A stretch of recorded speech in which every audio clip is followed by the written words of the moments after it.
by going straight to why we are here. Reduction of the debt burden, transparency and accountability in governance, Kogi State success story. I start by putting it to all of us to know that governance is a system that provides framework for managing organizations. Governance consists of the written and the unwritten rules by which government exercise their authority, including their capacity to formulate and implement sound policy and preserve adherence to the rule of law. The main purpose of governance is to ensure everyone in an organization follow appropriate and transparent decision-making process and that the interests of all stakeholders are protected.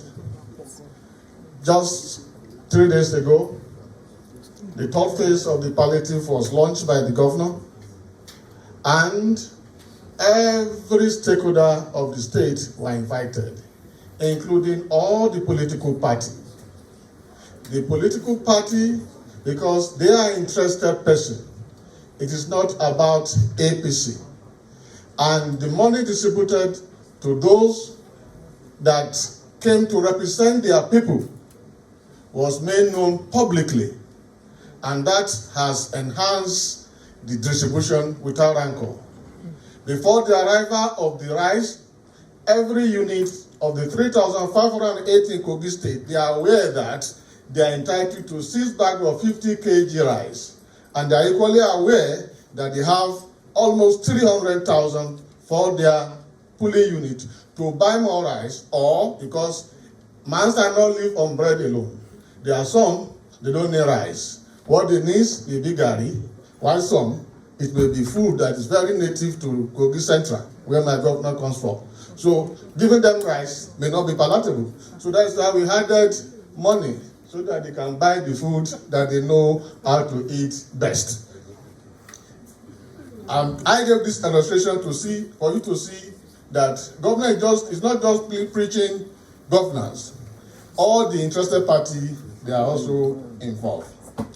The key word in the presentations are debt burden, transparency, accountability, and the success story. Debt, which all of us know, refers to the sum of money that is owned either by an individual, business, or government. Debt burden, on the other hand, is a large amount of money that a country or organization owes another, and which is finding very difficult to pay. As we know, the massive debt burden of our country, Nigeria, has significantly slowed down growth and development. The more a country serves debt, the more the resources are available to serve economic growth and development. This will no doubt increase unemployment, inflation, and poverty. Taking Nigeria as a scenario, before the advent of this new administration of President Bola Ahmed Tinubu, we are all aware that 97% of our revenue were used in servicing debt. So the remaining percentage is now left for development. And you can see what can we achieve there. I think that comes to the idea of removing subsidy and ensuring Nigeria will going forward, we stop borrowing, so that we can have development, we can have poverty reduced, and at the same time reduce our inflation. Transparency. In government context, it refers to the state of being open and honest in the governance process.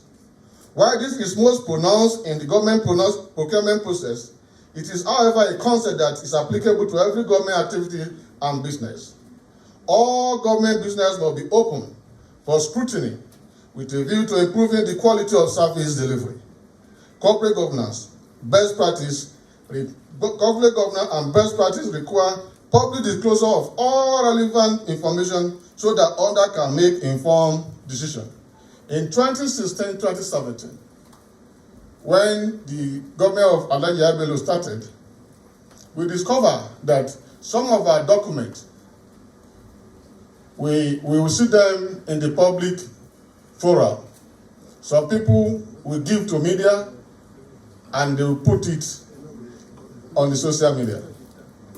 And from there, what the reaction from people will be, how come the documents are leaking? Is it the work of those who are managing it, or they are to be third party that are interested in messing up the government? The governor said that they're only wasting their time. Why are they in a hurry? They should have even applied for those documents so that there will be no need of leaking government documents. At the end of the year, we made all our documents available and we even published it on the state website. Today, if you click on our website, you will see all the documents they were looking for. They are all there. Those documents, we don't have it before. It is about transparency. That there is no need for you to, we will not even charge you for everything. We will not even apply FOI Act. Just come to the finance that you need these documents, or we'll give you. Transparency is widely recognized as a core principle of good governance. Transparency means sharing information and acting in an open manner. Free access to information in a key element in promoting transparency. The quality of being open and without secrets is transparency in action, and that you can see in Kogi State.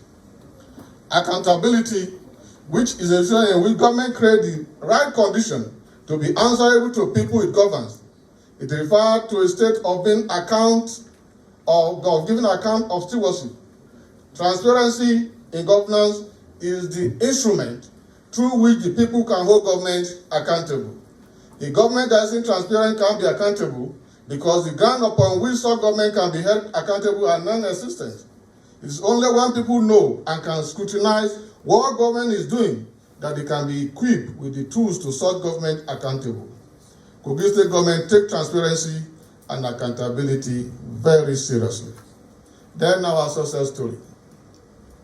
Since the inception of the admission of His Excellency Alhaji Yahaya Bello, the Executive Governor of Kogi State on 27 January 2016, His Excellency has put in place deliberate policies to entrench good governance in the state through transparency and accountability and reduction in the debt burden of the state. The debt reduction strategy adopted by the government are as follows, and include but not limited to this. We established the TSA to ensure that we have a trustee single account to reduce state reliance on commercial banks loans, creating proper budgetary procedures, offset of state most expensive loan, and good debt management strategy, debt consolidation or debt buyback, reduction of expenditure, debt restructuring, reducing the interest rate and extending the tenor, arrears clearance framework, prioritizing of arrears, upgrading the government financial management information system, improve revenue generation through the blocking of all revenue linkage to improve the state capacity to repay debt. So the state government, through this above stated policy, has improved the debt management and debt transparency. The effective debt reduction strategy adopted by this administration has made possible the restructuring of the state bond in 2018 and spurred the repayment process to ease the burden on the state monthly allocation. The state also established debt arrear clearance framework in 2020.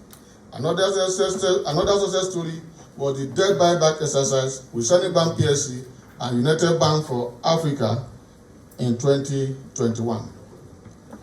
And for doing all this, in the year 2018, it's only Kogi State and Kaduna State that were awarded $4 million by the World Bank through a program we call the State Fiscal Transparency and Accountability. By the time they came, they checked all the records. Only Kogi State and Kaduna were qualified. And as such, a grant of $4 million was given to Kogi State. Again, such money was transparently utilized. And that account for all this budget you see in the state, it includes part of what we earn for our allocation and as well as our IGR.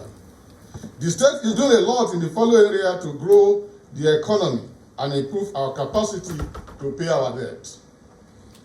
Encouragement of foreign direct investment, establishment of skill development, building of the Confluence University of Science and Technology, and recently, the Kogi State University, Kaba.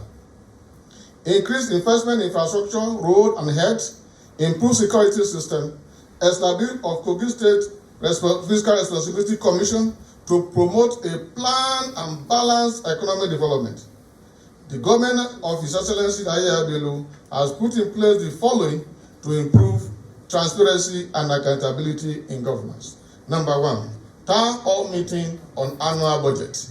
Every year, we organize town hall meeting across the central district, which has been extended to the local government, discussing with the people. This is our budget. This is what we have done, and this is what we are going to do again. Through this interaction, the citizen, they contribute to the budget preparation process. And that's from there, that is what made us to have what we call citizen budget. Every year, we will upload our citizen budget and also the annual budget. The citizen budget, the annual budget is a product from the citizen budget. So the citizen will now know that this is what they want for them. From there, we are able to pick. At the end of the year, we also give report of what we are able to do. And they will see that of the citizen budget, these are what the state was able to achieve. Then in the next year again, we'll also discuss and come up with a new citizen budget and another annual budget. Thirdly, preparations and publication of quarterly budget performance. Every year, we make sure that our budget performance, we publish it, we also put it on our website. You see it online. And if you ask for it, we also give you. In 2020, during the COVID affected the way of doing business across the globe. Despite the fact that Kogi State was exempted from COVID-19 because of the leadership quality of the governor that says, I got no COVID in Kogi State, and up to today it has been proved that Kogi State got no COVID.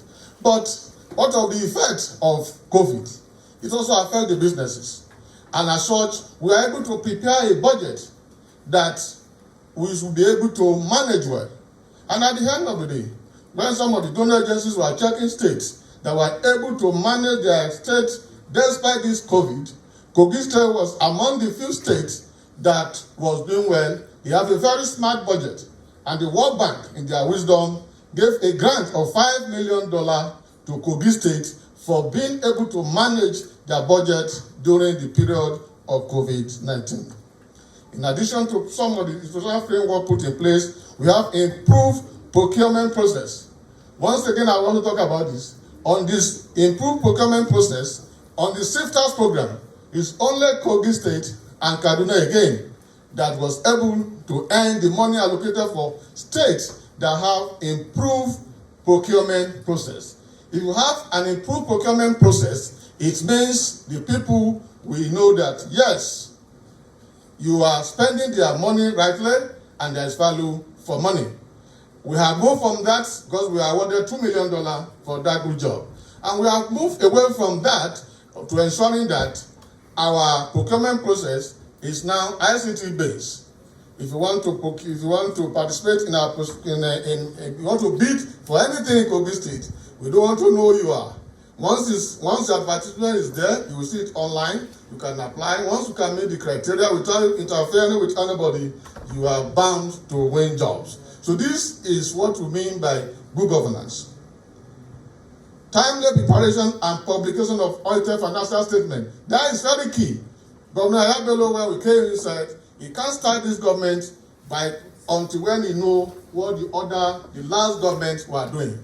So we have to put things together to make sure we prepare financial statements for the past government by looking at some of the documents that we can able to get. So that one starts as our starting point. And going forward, we have been ensuring that our financial statement is timely and ready. Go and check today. That of 2022 is ready. It took 7 years. It took CBN 7 years to be able to produce financial statement. And that won't happen because we have a new president, President Bola Ahmed Tinubu, that wants transparency. And they're able to produce one. How they did it, I don't know. But within this short time, they have produced one. I'm also using this forum too to call on the federal government to also ensure that the Federal Ministry of Finance also come with the audited financial statement of Nigeria. I've not seen it anywhere. I've asked for it, I cannot lay my hands on it. Carry your phone, Google, and ask for the financial statement of any advanced country. You will see it. But I know, since with the advent of the president that wants transparency, they must be putting their house in order to make sure they produce one. Maybe that one will be from 2015 to 2017. So that is transparency. Kogi State is doing it, and we believe the federal government will also do the same with the advent of President Bola Ahmed Tinubu. We have a lot to say, but because of time, let me end this presentation. No, before that, the state development plan, when completed, will be a focal document for development partners' intervention, given its inclusive preparation process and depth of information and data. By the end of this month, which is September, the 32-year development plan which the governor has put in place the draft will be ready. From then, when officially launched, we are equally going to invite all of you to be part of the process. Let me end this presentation by urging the good people of Kogi State to continue to support the policy and program of His Excellency Alhaji Yahaya Bello, the Executive Governor of Kogi State, and for us to sustain and improve on this gain, we must support the candidate of our great party, the All Progressive Congress, Alhaji Ahmed Usman Ododo. A brighter future is assured with his support. Thank you for listening.